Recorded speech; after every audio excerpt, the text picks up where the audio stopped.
ఈ మ్యాచ్ ఇంత one side గా జరుగుద్దని నేనైతే అస్సలు అనుకోలేదు. ఇంకా కౌంటీ విషయానికి వస్తే బౌలింగ్ కి వైజాగ్ ఫ్లెచర్ అండ్ పక్కన పులి ఫ్లెచర్ వీరాభిమాని అండ్ బ్యాటింగ్ కి నర్సాపురం చిన్న. ఇంకా కౌంటీ అయితే 30 బాల్లో 70 రన్స్ కొట్టాలి. మ్యాచ్ అయితే స్టార్ట్ అయింది.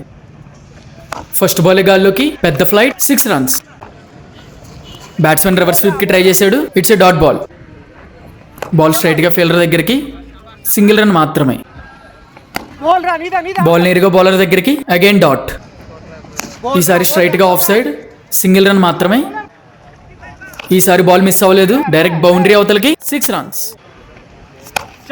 ఈసారి బాల్ స్ట్రైట్ గా of side. Batsmen 2 runs complete చేస్తాడా? No, it's run out. 3 overs complete అయ్యేసరికి బౌలర్ ఫ్లెచర్ 23 రన్స్ మాత్రమే ఇచ్చి మ్యాచ్ ను వన్ సైడ్ చేసాడు. ఇప్పుడు చిన్న మ్యాచ్ విన్ అవ్వాలంటే 12 బాల్లో 47 రన్స్ కొట్టాలి. బాల్ గాల్లోకి, ఇది direct flight 6 runs. What a comeback. It's a clean bowled. Ball మళ్ళీ గాల్లోకి, బౌండరీ వెళ్తుందా? No, it's catch out.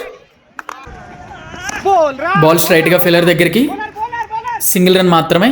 ఇప్పుడు బ్యాట్స్మెన్ మ్యాచ్ విన్ అవ్వాలంటే నెక్స్ట్ 7 బాల్లో 38 రన్స్ కొట్టాలి. 7 బాల్లో 6 సిక్స్లు కొట్టాలి. ఒక్క డాట్ ఆపు. బాల్ గాల్లోకి,